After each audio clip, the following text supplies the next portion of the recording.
बच्चों, द्वितीय वर्ष संस्कृत के द्वितीय प्रश्न पत्र में एक टेक्स्ट पढ़ना है अपने को, जिसका नाम है मनुस्मृति।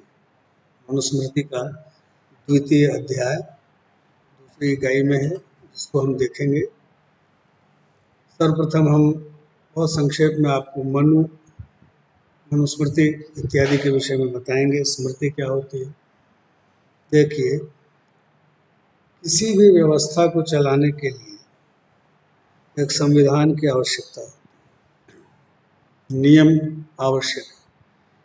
ये मानव जीवन भी एक व्यवस्था है, एक सिस्टम है, जिसको चलाने के लिए सुचारू ढंग से सही मार्ग पर चलाने के लिए कुछ नियमों की आवश्यकता होती है। और मानव जीवन को चलाने के लिए जो नियम, जो विधान ऋषि मुनियों ने निर्धारित किए, वो हमें प्राचीनतम ग्रंथ वेदों में भी प्राप्त होते हैं, और वेदों के पश्चात, वैदिक संहिताओं के पश्चात स्मृति ग्रंथों में विशेष रूप से प्राप्त होते हैं। स्मृति ग्रंथ जिन्हें धर्मशास्त्र कहते हैं। मनुस्मृति धर्मशास्त्र का ग्रंथ है। धर्मशास्त्र क्या हुआ? धर्म का शास्त्र। अब यह धर्म शब्द अत्यंत व्यापक है, और जो आपकी पाठ्य सामग्री है उसमें धर्म के लक्षण प्रारंभ में ही बताए गए हैं मनु के द्वारा। धर्म एक बहुत ही व्यापक, बहुत ही वाइड कॉन्सेप्ट है, बड़ी व्यापक अवधारणा है इसकी। धर्म का स्थूलतया जो अर्थ समझना चाहिए वह है कर्तव्य, ड्यूटी, हमारा करणीय, हमें क्या करना चाहिए, ये धर्म की श्रेणी में आता है।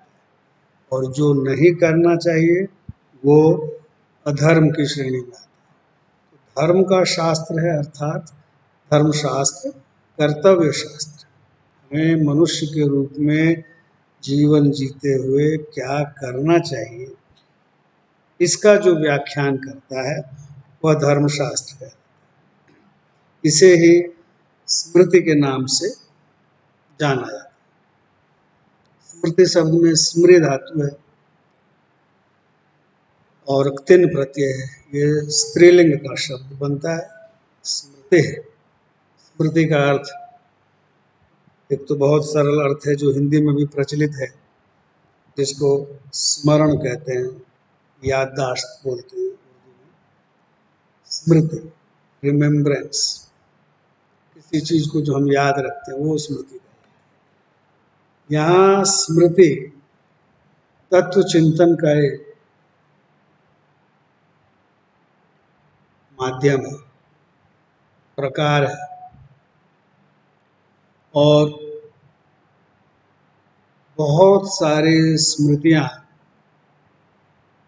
अभी भी उपलब्ध हैं, जिनमें से मनुस्मृति का स्थान बहुत ऊंचा है।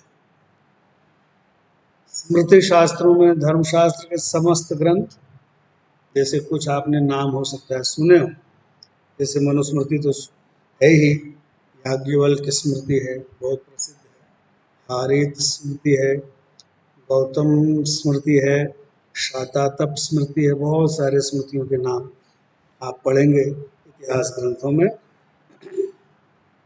तो ये मनुस्मृति, जैसा कि इसके नाम से पता चलता है, ये मनु द्वारा रचित है। अब ये मनु कौन है? मनु से ही शब्द बनता है मानव। हम सब मानव हैं, यानी मनु की संतानें। हमारे पूर्व पिता, हमारे अग्रज, हमारे पूर्व जो ऋषि, वो मनु है, भगवान मनु। और मनु से उत्पन्न होने के कारण मनुष्य भी कहलाते हैं, मानव भी कहलाते हैं, और ये सृष्टि मानवीय सृष्टि कहलाती है। अब मनु भी कई हुए हैं, स्वायंभू मनु,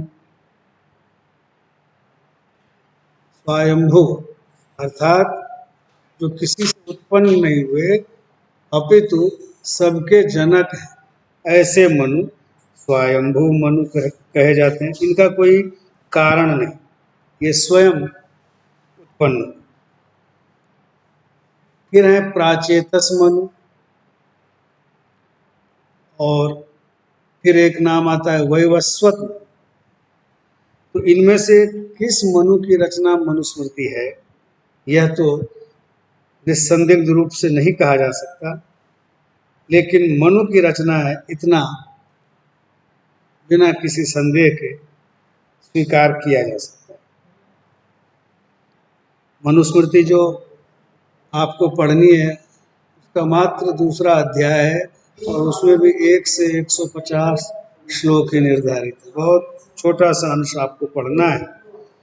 पूरी मनुस्मृति में 12 अध्याय हैं और 2694 श्लोक हैं।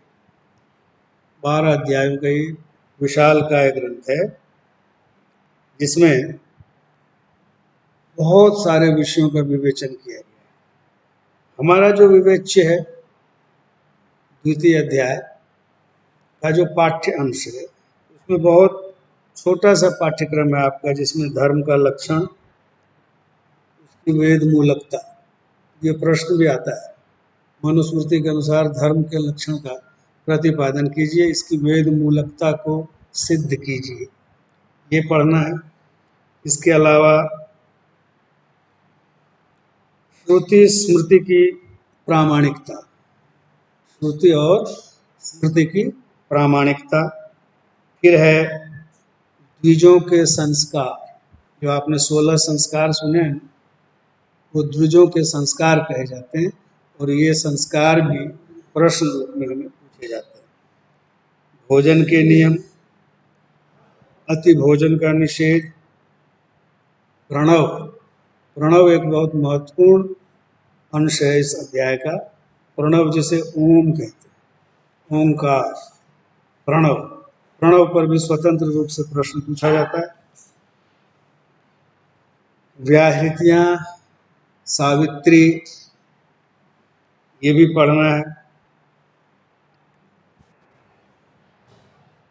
और ब्रह्मचारी के विषय में विशेष रूप से इसमें पढ़ना है। ब्रह्मचारी कौन होता है, ब्रह्मचर्य आश्रम किसको कहते हैं, उसके लिए क्या क्या नियम निर्धारित हैं, क्या क्या निषेध हैं ब्रह्मचारियों के लिए, अभिवादन के उसके क्या क्या नियम हैं, वो किससे किस प्रकार बात करेगा, इसके भी नियम मनु ने निर्धारित कर रखे। तो ये विषय आपको द्वितीय अध्याय में पढ़ने हैं। बहुत छोटा सा अंश है लेकिन गहन अंश है। मनुस्मृति श्रुति से भिन्न है। श्रुति कहते हैं वेद को, श्रुति जो श्रवण से, कर्ण परंपरा से हम तक आई है, वो तो है वैदिक साहित्य, जिसमें वेद, ब्राह्मण, आरण्यक, उपनिषद, वेदांग इत्यादि आते हैं। ये सारी श्रुतियां हैं। और स्मृति ग्रंथ जो है उसमें ये सारे धर्मशास्त्र के ग्रंथ हैं, और विद्वान महाभारत को भी स्मृति ग्रंथ ही स्वीकार करते हैं। हम इस ग्रंथ के प्रत्येक श्लोक को देखेंगे। ये मनुस्मृति का बहुत संक्षिप्त परिचय दिया, और प्रसंगवश हम आपको मनुस्मृति